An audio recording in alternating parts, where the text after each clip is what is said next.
Comme William Maron Branham l'avait dit, et c'est dans l'ordination, un membre effectif d'une assemblée locale, c'est celui qui est présent dans toutes les réunions, qui soutient les réunions avec sa présence.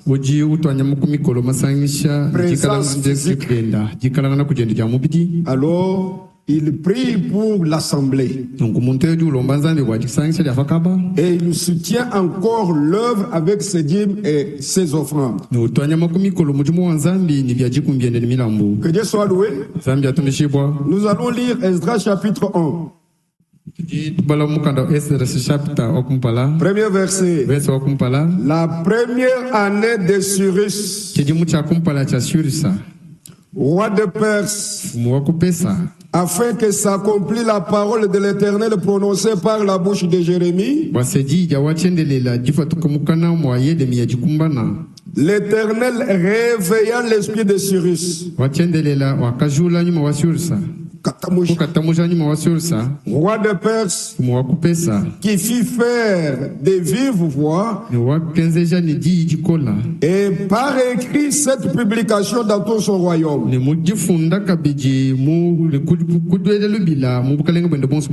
Ainsi parle Cyrus, roi de Perse, l'Éternel, le Dieu des cieux, m'a donné tout le royaume de la terre. Et il m'a commandé de lui bâtir une maison à Jérusalem en Juda. Écoutez le verset 3. C'est ce qui nous concerne aussi. C'est ça même le noyau, le problème que nous avons aujourd'hui. Qui d'entre vous est de son peuple?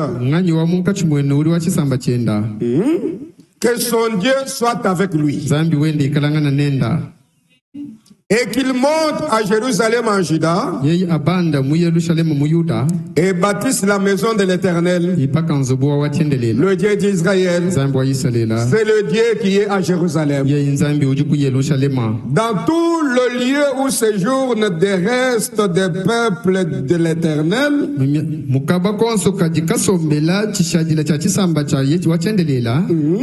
les gens du lieu leur donneront de l'argent, de l'or, des effets et du bétail.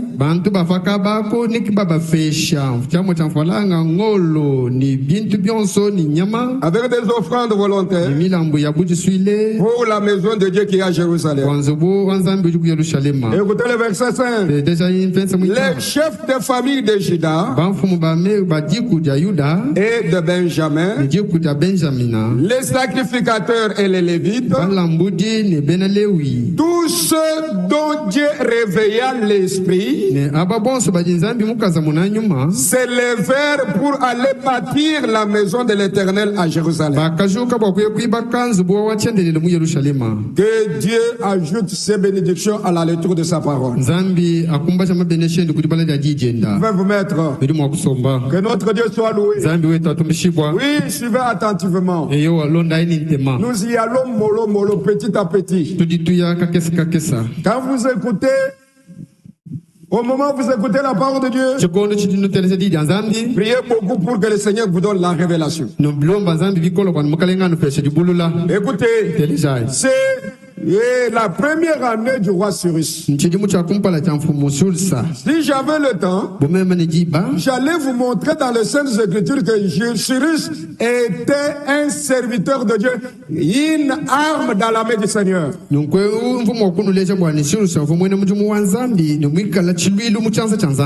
a accompli toute la volonté de Dieu.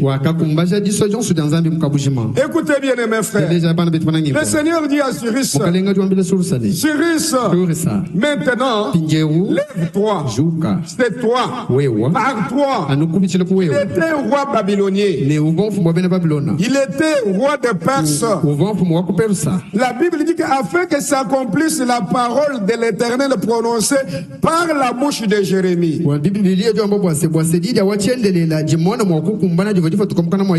L'Éternel réveilla l'esprit de Cyrus. nous prêchons, c'est pour que le Seigneur réveille notre esprit. Réveille depuis le roi Cyrus. Même les sacrificateurs, même les anciens, même le reste du peuple. Il a fait écrire cette publication dans son royaume.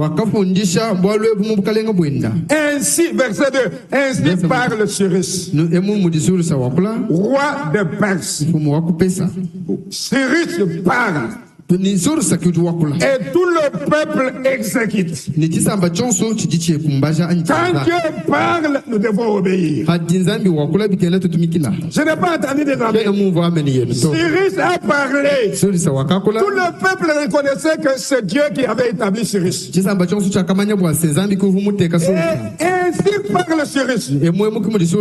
Roi de Perse, l'Éternel, le Dieu des cieux, m'a donné tout le royaume de la terre. Il reconnaît que son pouvoir venait de Dieu. La Bible dit que tout pouvoir vient du Seigneur. Et il m'a commandé de lui bâtir une maison à Jérusalem en Juda. Cyrus entre au pouvoir. Il dit que si j'ai reçu cette royauté, le but pour lequel Dieu m'a donné ce pouvoir, c'est pour que je puisse le servir. Je puisse lui bâtir la maison. Pourquoi Dieu vous a donné la vie? Amen. Amen. Pourquoi il vous a donné la vie? Pourquoi il a retiré les autres? S'il t'a donné la vie, c'est pour que tu puisses les servir. Croyez-vous que c'est la vérité? Permettez, les morts ne servent pas le Seigneur. Mais ce sont les vivants qui les servent. Nous chantons un cantique que nous disons, quand je suis dans la vie, c'est pourquoi moi j'ai toujours chanté comme ça. Je chante comme vous avez toujours chanté. Quand je chante, c'est quand je suis dans la vie. Là, je sers Dieu. Est-ce que nous allons commencer à chanter comme ça? Quand je chante, c'est quand je suis dans la vie. Et je vais servir Dieu. Amen. Que Dieu soit loué. Oui, bien-aimé frère. Pourquoi? David regarde et dit, Seigneur m'a donné tout le royaume. Mais l'arche du Seigneur habite dans les tentes. Mais moi j'habite dans la maison des cèdres. Un vrai enfant de Dieu, l'œuvre de Dieu occupe la première place dans son cœur. Amen. Amen. Le reste des choses viennent par après. Je pose la question. Aujourd'hui, quand vous êtes réveillé, quelle est la première pensée qui est montée dans ton cœur? C'est pour accomplir tes projets. Pourquoi Dieu t'a donné la vie? Pourquoi l'œuvre de Dieu n'a pas pris la première place dans ton cœur? Il dit, verset 3, qui d'entre vous, c'est ça, là où il y a le problème. Qui d'entre vous est de son peuple? Que son Dieu soit avec lui. Dieu est avec son peuple. Il ne peut pas œuvrer avec ceux-là qui ne sont pas de son peuple.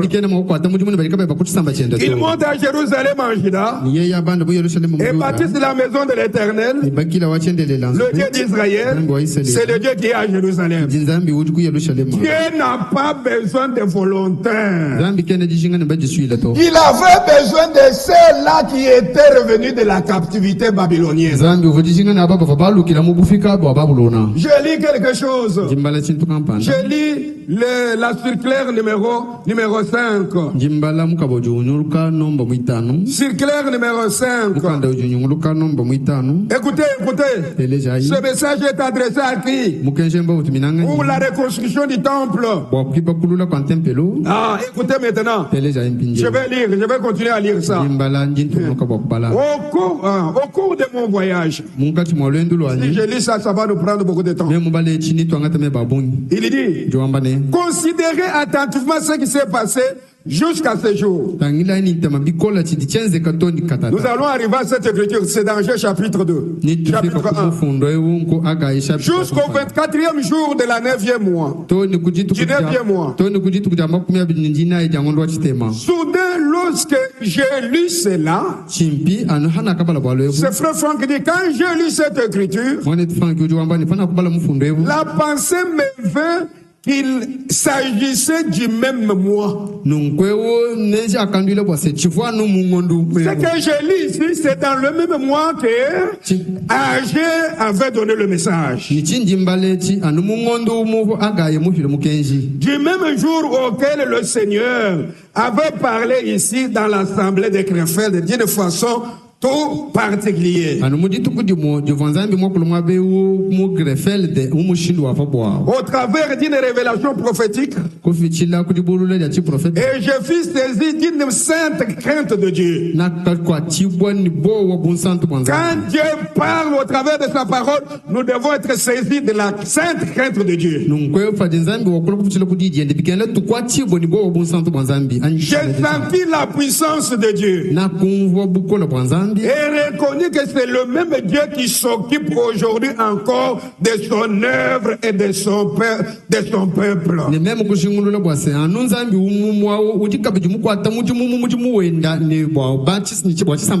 J'ai reconnu, j'ai senti la puissance de Dieu. Et j'ai reconnu que c'est le même Dieu qui s'occupe aujourd'hui encore de son œuvre. Voyez-vous que Dieu s'occupe aujourd'hui encore de son œuvre, et il s'occupe aussi de son peuple. Le Seigneur dit, dès ce jour, je répandrai de nouveau, je répandrai la bénédiction. Le Seigneur avait ramené le peuple d'Israël.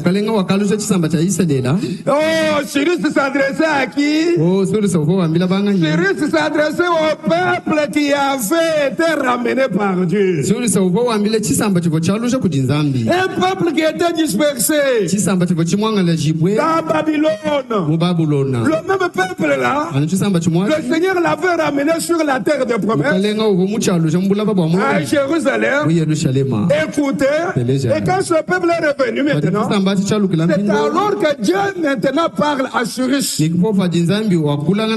parle au peuple qui était parti de la captivité, qui était sorti de Babylone, qui était revenu sur la terre de promesse. Je ne sais pas si vous comprenez. Écoutez bien, mes frères. Le Seigneur avait ramené le peuple d'Israël. Le prophète Agé donna le message divin. Ce qui restait du peuple écouta cela attentivement. Écouta cela et reconnut qu'il leur avait été envoyé. Le message était destiné à ceux qui étaient revenus de la captivité. Je n'ai pas entendu ça. Oh, les gens sont dehors, ils ne sont pas ici. Le message était destiné à ceux qui étaient revenus de la captivité. Le Seigneur donna les directives exactes de ce qui devrait être fait. Et nous avons reçu ce message. Et nous avons cru cela d'une fois fond de notre cœur. Alléluia. Amen. Même cet après-midi, ce que nous prêchons, ce message est adressé à ceux qui sont sortis de Babylone. Est-ce que vous êtes sortis de Babylone? Êtes-vous sortis des interprétations? Alléluia. Amen. Pourquoi nous sommes ici?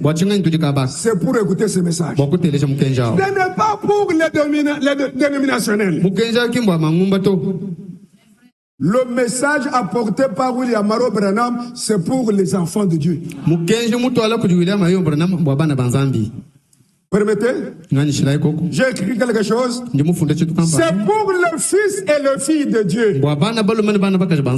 Écoutez, qui d'entre vous est de son peuple?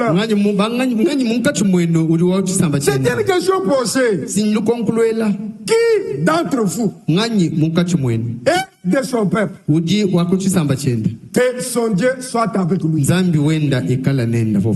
qu'il monte à Jérusalem pour bâtir la maison. Dieu ne s'adresse pas à tout le monde. Nous pouvons prêcher, nous pouvons apporter la parole, mais l'action de Dieu est avec les élus de Dieu. Amen. Amen. On peut prêcher la parole. La Bible dit, il y a beaucoup d'appelés, mais peu de lui. Le message n'est pas pour les appelés. Le message est pour les élus. Le message ne forme pas les vierges folles. Le message est là pour préparer l'épouse. Permettez. C'est l'épouse qui croit et qui reçoit. Frère, qui Bernard a déjà élu lors de l'introduction, et c'est l'épouse qui met en pratique. Exode 19. C'est frère Bernard qui avait lu ça. J'avais suivi quand j'étais au bureau. Exode 19. Exode 19. Je commence à la lecture à partir du premier verset pour la meilleure compréhension. Lui avait lu le verset 8. Le 3e mois après leur sortie du pays d'Égypte. Toujours le message sort juste après la sortie de l'esclavage. Dieu ne parle qu'à ces gens-là. Et les enfants d'Israël arrivèrent ces jours-là au désert de Sinaï. Étant partis de Rephidim, ils arrivèrent au désert de Sinaï. Et ils campèrent dans le désert. Israël campa là vis-à-vis de la montagne. Moïse monta vers Dieu. Pourquoi il est allé là-bas? Pour que Dieu lui parle. Pour que lui aussi à son tour, qu'il vienne parler au peuple. Et l'Éternel l'appela du haut de la montagne. Et en disant, tu parleras ainsi à la maison de Jacob. Et tu diras aux enfants d'Israël. Alléluia. Écoutez, pas aux nations, mais aux enfants d'Israël. Vous avez vu ce que j'ai fait à l'Égypte? Et comment je vous ai porté sur des ailes et amené vers moi. Même en 1946. Quand le peuple de Dieu était allé dans la 3e captivité, dispersé dans le monde entier. J'ai lisé, je ne sais pas, à la maison ou au bureau, soit au bureau, j'ai lu Frère Branham, c'était le 7 mai 1946. J'ai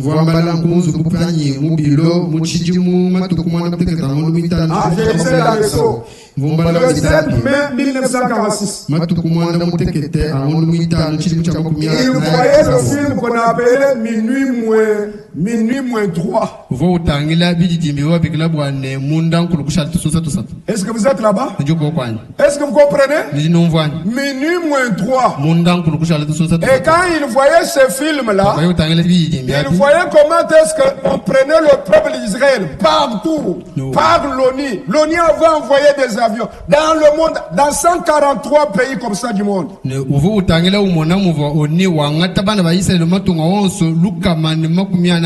étaient dispersés. C'est quand ils avaient tué le Seigneur de gloire. Maintenant, l'ONU a pris la décision de récupérer tous les Juifs qui étaient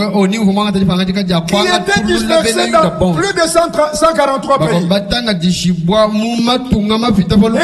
on les ramenait dans leur pays. Et frère Branham regardait ces films. On l'appelait minuit moins 3. Je ne sais pas maintenant il reste combien de minutes pour qu'il soit minuit. Le Seigneur ne vient pas bientôt, mais il est à la porte. Alléluia. Minuit moins 3. Pourquoi le message biblique du temps de la fin est venu au temps du soir? On ne peut pas allumer les lampes quand il fait clair. On n'allume pas la lampe pendant la journée. Mais c'est le soir. Quand je me promène au village, quand je vais prêcher l'évangile, dès que le soleil commence à se coucher, c'est chaque villageois qui prépare la lampe tempête. Il nettoie vraiment le verre. Il nettoie même la mèche. Il va chercher maintenant du carburant. Il va mettre là-bas. Alors dès qu'il fait soir, dès que le 19h commence à s'annoncer, il allume. C'est tout le monde qui est là-bas qui regarde. Vraiment, il a bien arrangé sa lampe. Pourquoi la lampe? C'est pour éclairer pendant le temps des ténèbres. Est-ce que vous êtes là-bas? Les vierges, toutes les vierges avaient des lampes, mais uniquement les vierges sages avaient l'huile de réserve.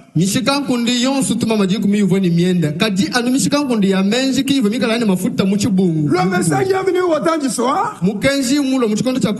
La parole prophétique est une lampe qui éclaire sur le sentier.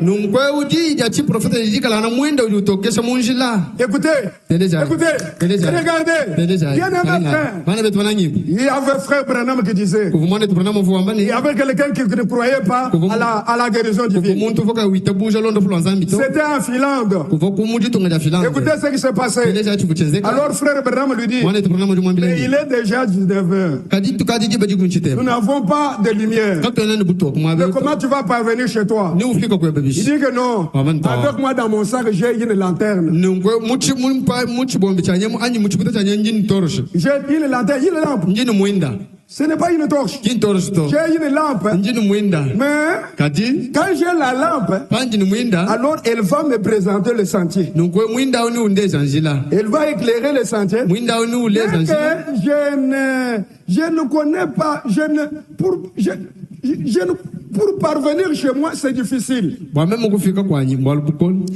quand j'ai la lampe, elle me présente le sentier qui mène vers chez moi.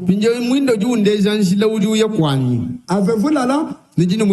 Avez-vous la parole prophétique? Si vous avez la parole prophétique, soyez sûr que vous arriverez.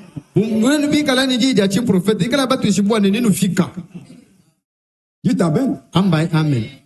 Amen. Amen. Puisque la lumière de la lampe nous aide à éclairer le chemin, nous aide à marcher pendant le temps des ténèbres, nous aide à discerner les interprétations et les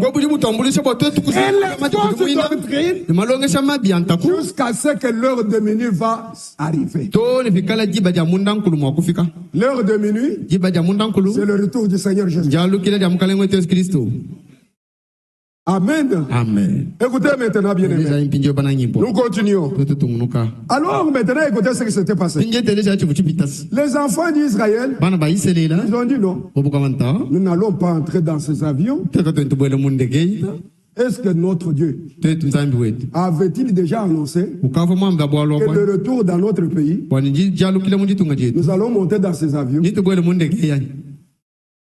Écoutez un peuple naturel de Dieu. Pour faire quoi que ce soit, ils disent, est-ce que notre Dieu avait déjà parlé?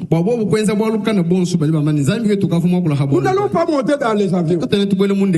Alors ils ont refusé. Les rabbins, le rabbin, c'est-à-dire aujourd'hui, ce sont les docteurs, les apôtres, les enseignants de la parole.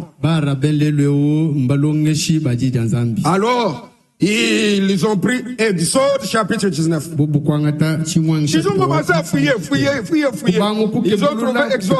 Oh, la question nous est posée, est-ce que notre Dieu... Le peuple a posé la question. Si le peuple pose la question, il faut que Dieu puisse répondre par sa parole. Et le retour chez nous, nous allons monter dans les avions. Le rabbin, ils ont cherché des recherches. Ils ont fait des recherches. Ils ont trouvé Exode chapitre 19. Verset 4. Vous avez vu ce que j'ai fait à l'Égypte. Et comment je vous ai porté sur les ailes de l'aigle. Et amené vers moi. Et dès qu'ils ont lu ça, alors le peuple d'Israël a dit, partout ils étaient. Votre Dieu avait déjà annoncé. Et donc il avait annoncé, cela est arrivé. L'aigle c'est quoi? C'est un oiseau. Amen. Avion, comme vous savez, le mot avion, appareil. Alléluia. Amen. Avion, fait.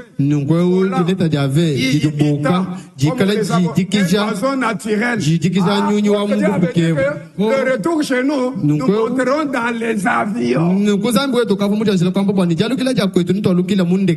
Croyez si la chose est conforme à la parole. Amen. Entrer dans une église pour aller adorer si elle est biblique.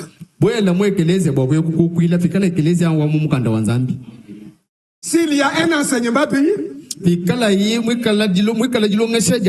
y a des pratiques bibliques, si on chante des cantiques bibliques, croyez, entrez là-bas. Alléluia. Amen. Écoutez bien mes frères. Oui, ils sont entrés là-bas. Verset 5. Maintenant, si vous écoutez ma voix, et si vous gardez mon alliance, vous m'appartiendrez entre tout le peuple. Car toute la terre est à moi. Et vous serez pour moi un royaume de sacrificateurs et une nation sainte.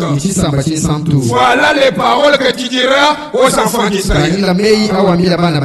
Moïse fait appeler les anciens du peuple et il mit devant eux toutes ces paroles. Il n'ajouta rien, ne retrancha rien, comme l'Éternel le lui avait ordonné. Écoutez, comme il a rapporté au peuple toutes les paroles que le Seigneur lui avait dit à la montagne,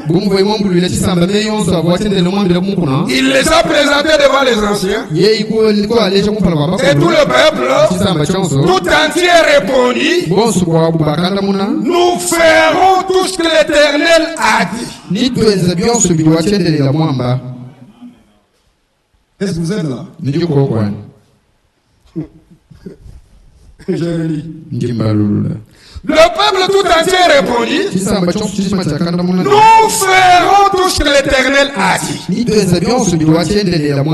Amen. Et dès que le peuple a répondu comme ça, c'était un contrat entre le peuple et Dieu et entre Dieu et son peuple. Moïse a rapporté toutes les paroles du peuple à l'Éternel. Que Dieu soit loué. Je peux lire encore Exode chapitre 24. Nous ferons ce que l'Éternel a dit. Exode 24. Premier verset. Dieu dit à Moïse, monte vers l'Éternel. Et toi et Aaron, Nadab et Abihu, et ce soit ni des anciens d'Israël, vous prosternez de loin. Moïse s'approchera seul de l'Éternel. Les autres ne s'approcheront pas. Et le peuple ne montera pas point avec lui. Moïse veut rapporter au peuple toutes les paroles de l'Éternel et toutes les lois. Le peuple entier répondit d'une même voix, nous ferons ce que l'Éternel a dit. Est-ce que nous aussi, après avoir entendu ces paroles, allons-nous faire ce que le Seigneur va nous dire? Cyrus s'adressait à qui? Il s'adressait uniquement au peuple d'Israël qui était sorti de la captivité. Alléluia. Amen. Aujourd'hui, en comparaison avec l'église du Nouveau Testament, comme je voulais lire quelque part, je voulais lire, c'est frère Franck qui dit ça. C'est frère Franck qui dit ça. J'ai laissé la suite claire. Elle est là avec moi. Écoutez, c'est frère Franck qui dit ça. Suite claire numéro 58. Circulaire numéro 58. Page 6. Sortez du milieu de mon peuple. Ce n'est que par la grâce que nous reconnaissons le temps dans lequel nous vivons. Et le message de cette heure, de même que Israël, sortant de tout le peuple, retourne dans son pays, ayant été dès le commencement mis à part de toutes les nations. Ainsi, actuellement le peuple du Seigneur retourne dans le pays de promesses divines pour ce temps. C'est une épouse mise à part de toutes les dénominations. Israël aurait dû être un peuple du roi et des sacrificateurs. La sortie d'Israël est comparée à celle de l'église des dénominations.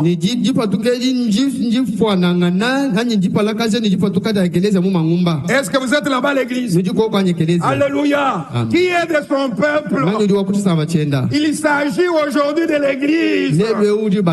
L'église épouse. Dieu s'adresse à ceux-là qui est de son peuple. Le Seigneur n'a pas besoin de volontaires. Le Seigneur a besoin de ses enfants. Qui est de son peuple, le fils et les filles de Dieu, qui sont ceux-là qui écoutent ce que l'Esprit dit aux églises. Alléluia. Ceux-là qui mettent en pratique la parole de Dieu, qui ont la foi et qui obéissent. Amen. Amen. Pas tout le monde. Que Dieu soit loué. Ça va servir à quoi d'écouter la parole de Dieu? Aimer d'écouter la parole de Dieu. Aimer pour écouter la parole de Dieu. Les gens aiment écouter la parole de Dieu. C'est comme Ézéchiel disait. Tu es comme pour eux un chanteur agréable. Qui a une voix agréable. Ils écoutent tes paroles et ne les mettent pas en pratique. Alléluia. Amen. Dans Jacques chapitre 1, la Bible dit, verset 22, mettez en pratique la parole de Dieu. Ne vous bornez pas seulement à l'écouter. Que Dieu soit loué. Mettez en pratique. Oui, bien mes frères. Ne soyez pas des auditeurs oubliés. Nous avons écouté. Nous mettons en pratique. Amen. Amen. Le Seigneur disait, vous m'appelez Seigneur et Maître. Alléluia. Amen. Mais mettez en pratique ce que je vous commande. Je lis dans Jean chapitre 15. Écoutez le verset 13. Il n'y a pas de plus grand amour que de donner sa vie pour ses amis. Verset 14. Vous êtes mes amis si vous faites ce que je vous commande. Verset 15. Je ne vous appelle plus serviteur. Parce que le serviteur ne sait pas ce que fait son maître. Mais je vous ai appelé ami. Parce que je vous ai fait connaître tout ce que j'ai appris de mon père. Abraham était l'ami de Dieu. Amen. Amen. Si j'avais le temps, j'allais vous lire Ésaïe chapitre 41. Au verset 8. Amen. Amen. J'allais vous lire Genèse chapitre 22.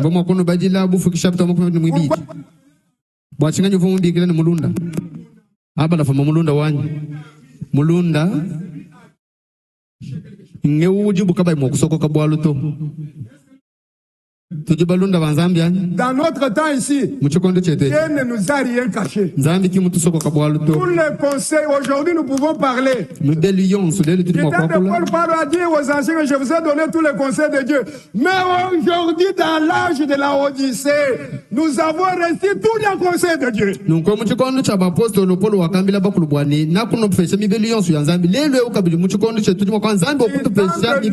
n'y avait pas tous les conseils. Nous tu comptes sur l'autre, le comme vous me calez en ami mi-bellion. Tant de Wesley tous les conseils. Nous tu comptes sur Wesley comme vous calez en mi-bellion sur mon Alléluia. Amen. Même du temps de Pentecôte. Nous tu comptes sur Pentecôte. Tous les conseils n'étaient pas donnés. Mi-bellion sur vous me faites du boto. Dans notre temps. Nous tu comptes sur petit. Tous les conseils sont donnés. Mi-bellion sur me fait du bois. Sur le mariage, c'est donné. Pas dit baka, mba filet. Sur l'enlèvement, c'est donné. La préparation de l'époux, c'est donné. La portion de l'homme et de la femme, c'est donné. Toutes les vérités sont remises sur le chandelier. Est-ce que l'église, nous sommes là-bas? Comme nous ici, tout le conseil est donné. Faites ce que vous voulez faire. Oui, bien mes frères. Un ami. Pas seulement il écoutait. Genèse 22. Le Seigneur lui dit, prends ton fils que tu aimes. Va l'offrir pour moi. Écoutez, Abraham n'a pas tergiversé. Mais vous voulez dire quoi? Moi, mon fils est né à l'âge de vieillesse. Maintenant tu me demandes de l'offrir. Une lutte de Dieu pas de discussion avec ce que Dieu nous a révélé aujourd'hui. Amen. Amen. Jamais. Nous n'avons pas de force contre la vérité, mais les forces que nous avons, c'est pour croire la vérité.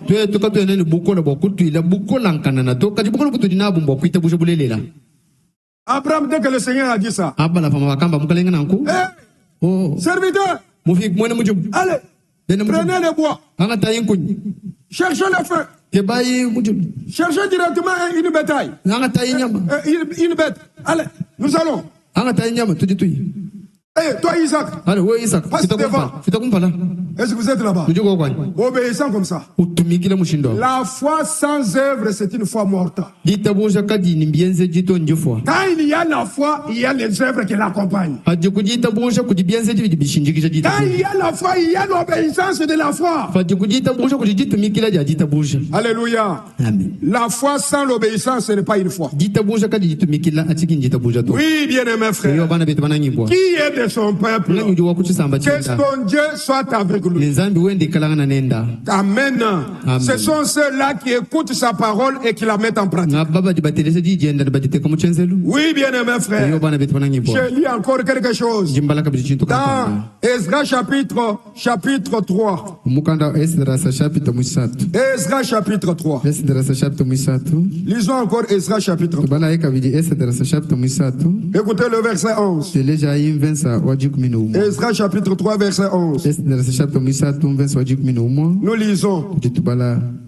Il chantait, célébrant et louant l'Éternel par ses paroles.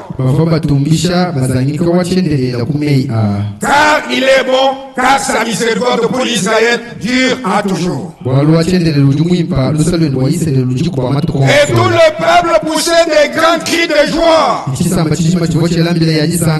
célébrant l'Éternel, parce qu'on posait les fondements de la maison de l'Éternel. Un peuple qui était dispersé, un peuple qui est revenu de la captivité, et quand il est retourné sur son sol, alléluia, amen, la terre de leur père, de leur ancêtre. Et dès qu'ils sont arrivés là-bas, j'ai toujours voulu faire ça. Et qu'ils ont fait, ils ont cherché des bêches. Ils ont enlevé toutes les saletés qui étaient sur le fondement. Ils ont recherché le fondement du temple. Et dès qu'ils ont retrouvé le temple, alléluia, amen, c'est ça leur joie. Est-ce que vous êtes là-bas? C'est la même chose avec nous. Nous étions dans les dénominations. Mais quand nous avons écouté ce message, nous sommes sortis. Et maintenant, nous voyons la doctrine de 12 apôtres. À cause de cela, nous devons pousser des cris de joie. Pousser les cris de joie. Pourquoi? La divinité de Jésus-Christ est prêchée comme Paul l'avait prêché. Le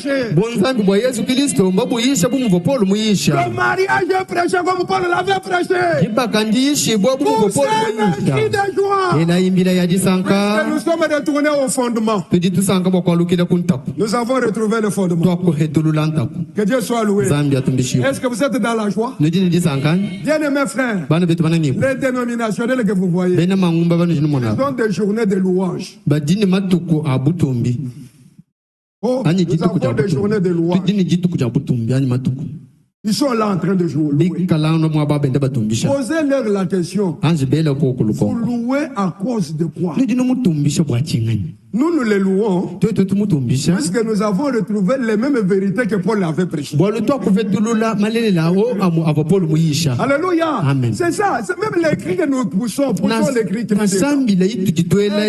C'est parce que nous avons retrouvé encore les mêmes choses que les apôtres prêchaient. S'il y a une église qui doit louer le Seigneur et pousser même des cris de joie, c'est cette église ici.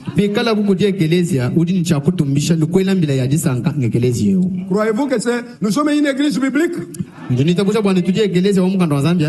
Avez-vous une doctrine biblique? Poussez les cris de joie. Alléluia. Oh, bien-aimés frères, permettez. Pourquoi ils ont poussé les cris de joie? Puisque les promesses se sont accomplies. Écoutez. Le Seigneur, je suis dans Matthieu chapitre 21.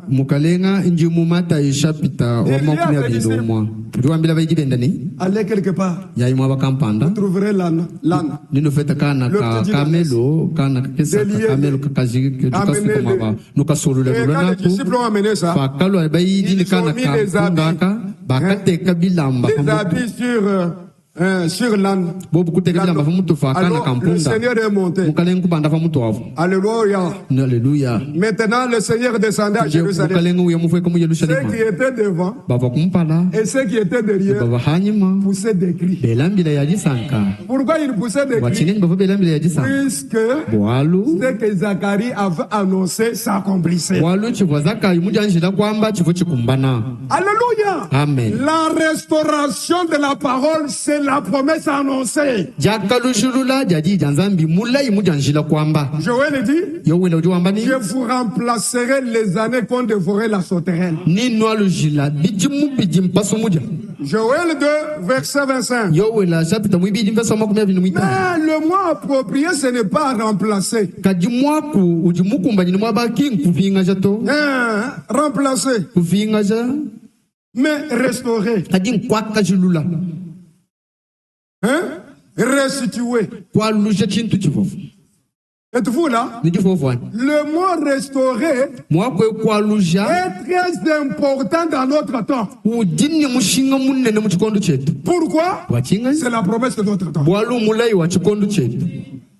Ce n'est pas remplacer. Je peux remplacer une montre par un téléphone. Restituer ou restaurer, c'est ramener la même chose dans sa place.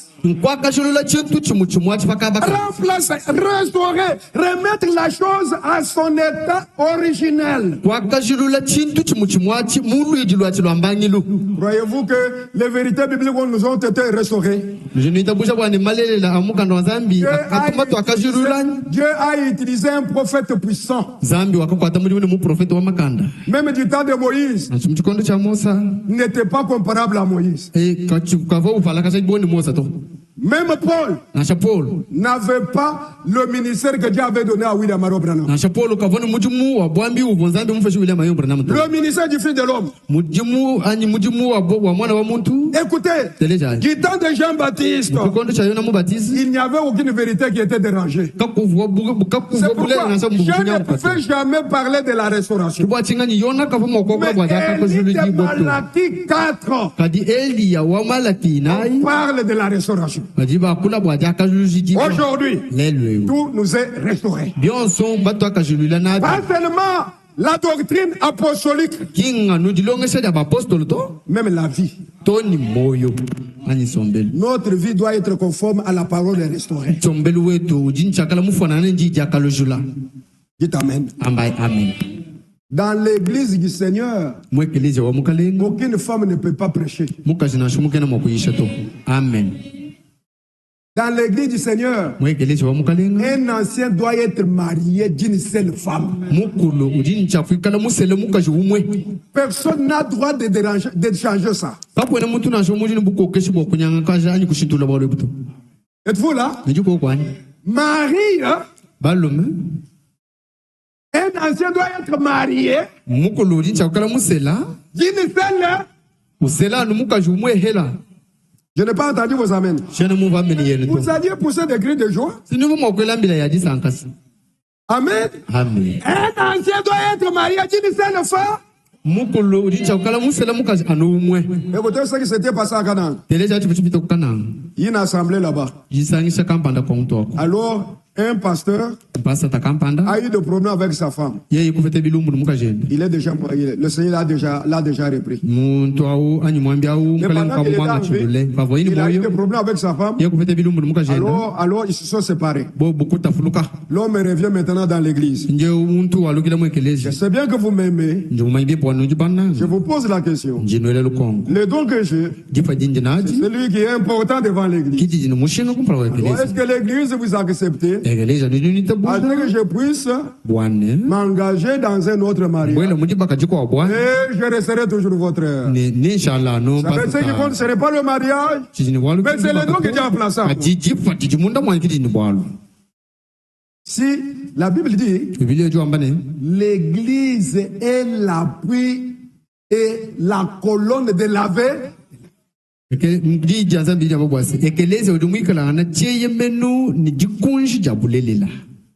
Dès que les interprétations viennent, l'Église ne peut pas accepter ça. Amen. Amen. Jamais. On dit, tu dois être marié d'une seule femme. Les autres disent, oh, comme ça, les autres peuvent avoir autant de femmes. Le commandement de Dieu est que chaque homme ait sa femme et chaque femme ait son mari.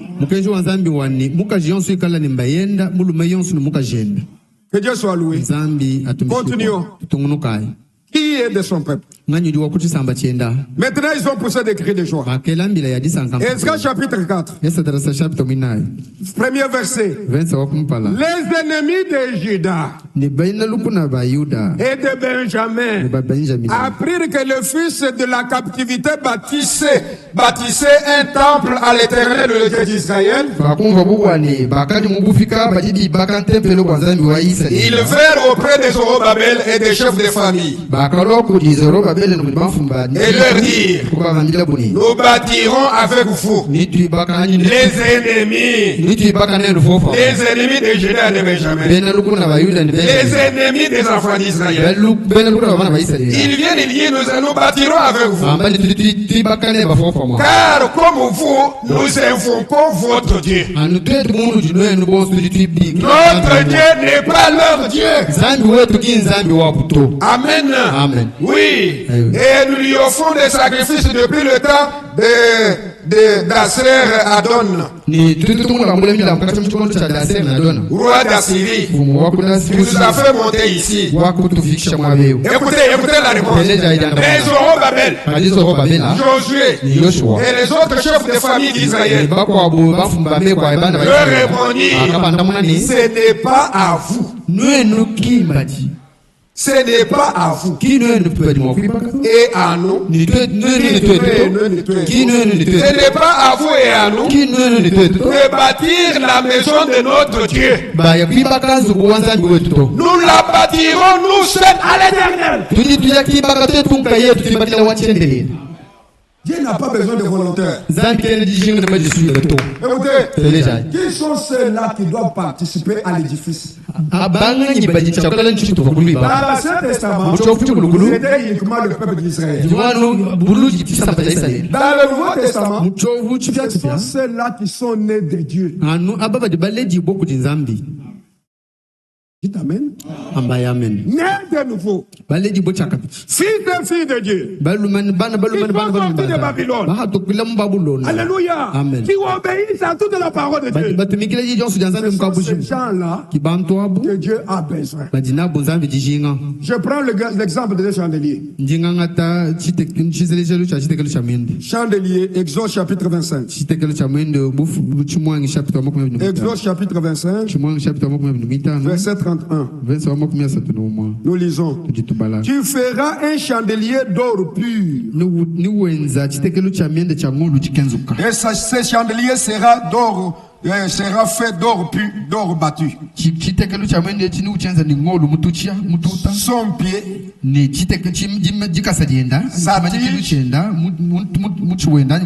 ses calices, ses pommes,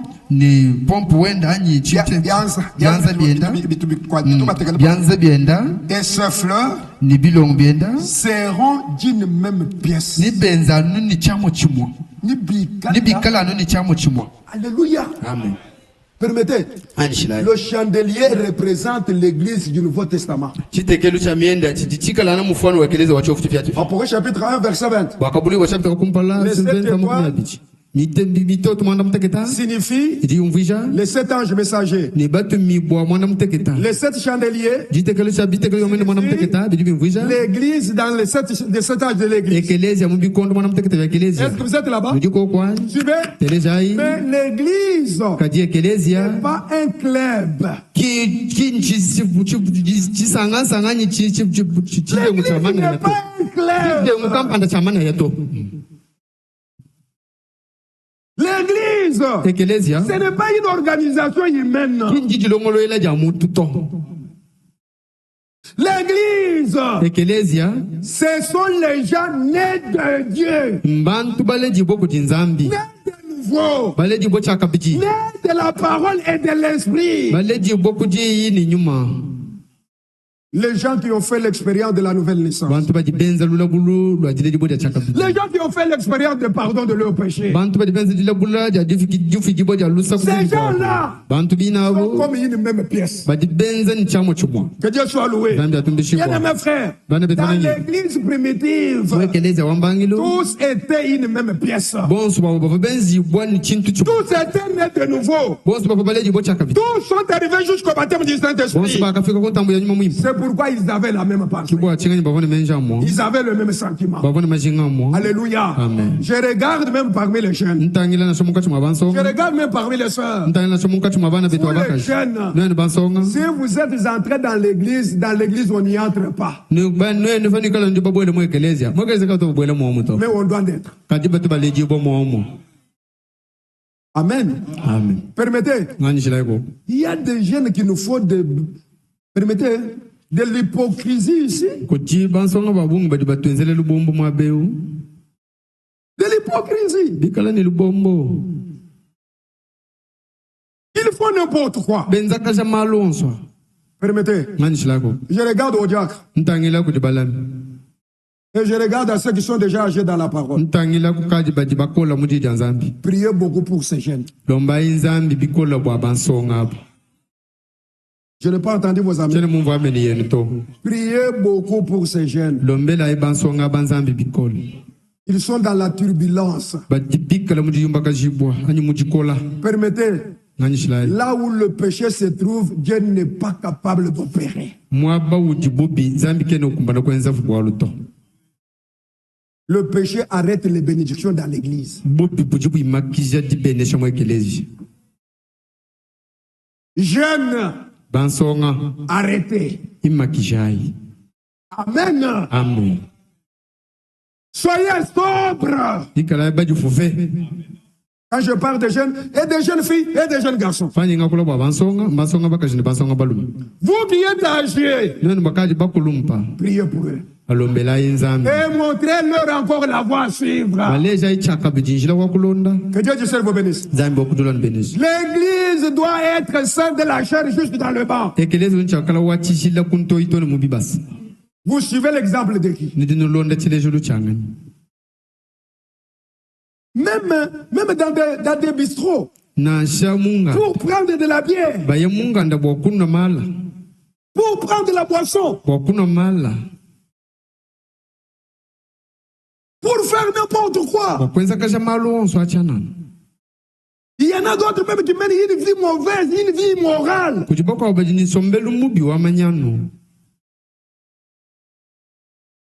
Alléluia. Amen. Non, bien-aimés frères, nous devons être faits d'une même pièce. La divinité de Jésus-Christ doit être en toi, doit être dans chacun et dans toi doit être en moi.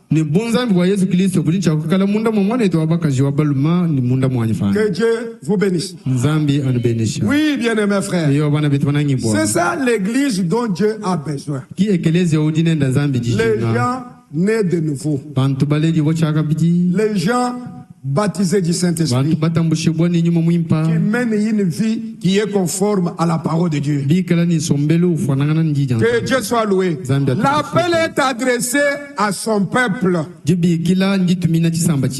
À son peuple, pas à tout le monde. Somme chapitre 100. Verset 3. Verset 2. Servez l'Éternel avec joie. Venez avec allégresse à sa présence. Sachez que l'Éternel est Dieu. C'est lui qui nous a fait. Et nous lui appartenons. Nous sommes son peuple. Et le troupeau de son pâturage. Êtes-vous le peuple de Dieu? Écoutez bien mes frères. Je lis encore. Somme chapitre 95. Verset 6. Venez, prosternons-nous et humilions-nous. Fléchissons les genoux devant l'Éternel, notre Créateur. Car il est notre Dieu. Et nous sommes le peuple de son pâturage. Amen. Amen. Le troupeau que Samuel conduit. Et si vous pouvez écouter aujourd'hui sa voix, n'endurcissez pas votre cœur. Profitons de notre aujourd'hui. Que Dieu vous bénisse. Qui sont ceux-là? Ça, c'était le temple naturel. De même, nous allons commencer à ériger le temple. C'est pourquoi nous commençons avec les instructions. Dieu ne s'adresse pas à ceux qui sont en dehors de Christ. Dieu ne s'adresse qu'à ses enfants qui sont nés de lui. À moins ceux-là qui ont des oreilles pour entendre. Amen. Amen. Quand ils écoutent, ils vont mettre en pratique. Amen. Amen. Oui, bien mes frères. Maintenant, vendredi, nous allons arriver ici à 15h30. Et nous allons écouter et nous allons suivre. Nous allons prier comme d'habitude. Cette fois-ci pas à 14h. 15h30. Nous écoutons, nous allons prier. Que Dieu du vous bénisse. Là, nous allons exploiter maintenant le livre d'Agé. À cause du temple, le Seigneur avait frappé les enfants d'Israël de malédiction. Amen. Amen. À cause du temple. C'est comme la question que j'avais posée. Qui d'entre nous peut passer lui dans un hangar comme celui-ci? Avec ses enfants. J'ai toujours posé cette question. Comment vous venez, vous êtes courageux? Nous avons la parole. Nous adorons dans cet hangar. Vous vous sentez bien? Permettez. Si nous avons la parole de Dieu à 100%, nous devons avoir encore des œuvres à 100%. Nous devons faire des choses qui représentent même cette parole. Les Écritures. En Corinthe, ils étaient pauvres. Mais premièrement, ils s'étaient donnés à Dieu. Dans leur pauvreté, ils avaient contribué plus que ceux qui représentaient leur pauvreté. Quand il y a la bonne volonté, ça donne ce que là. Je n'ai pas entendu de ça. Qui d'entre nous peut passer lui avec sa famille dans un hangar comme celui-ci? Regardez un peu cette chair ici. Tout ça. C'est une seule personne. Pas quelqu'un qui a beaucoup d'argent. Il est locataire. Avec ses enfants ici. C'est locataire, il a ses enfants ici. Permettez? C'est lui-même qui a pris l'engagement que je vais commencer à payer les gardiens.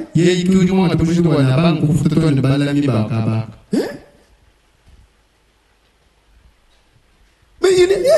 Demandez-vous. La bonne volonté. Bien mes frères, nous n'avons pas encore servi le Seigneur. Quittons dans l'esprit kassaïen. Permettez. Et je parle sans fermer les yeux. Êtes-vous ici? Les Kassaïens, leur qualification, c'est être avare, l'esprit de leurs parents. Ils ont le main lié, ils ferment les mains. Donner, c'est difficile. La Bible dit, celui qui économise s'appauvrit. Celui qui épargne trop s'empêche. s'appauvrit. Toujours la main fermée.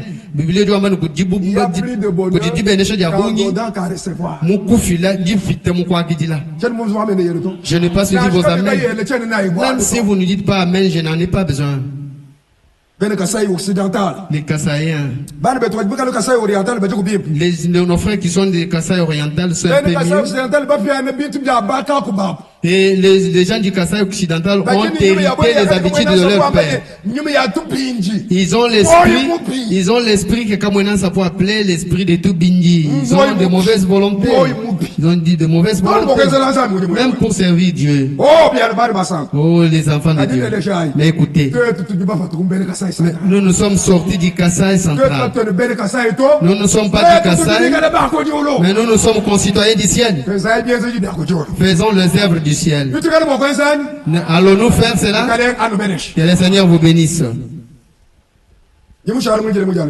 Je m'attends au moins les dimanches. C'est là où nous allons lire beaucoup d'écritures.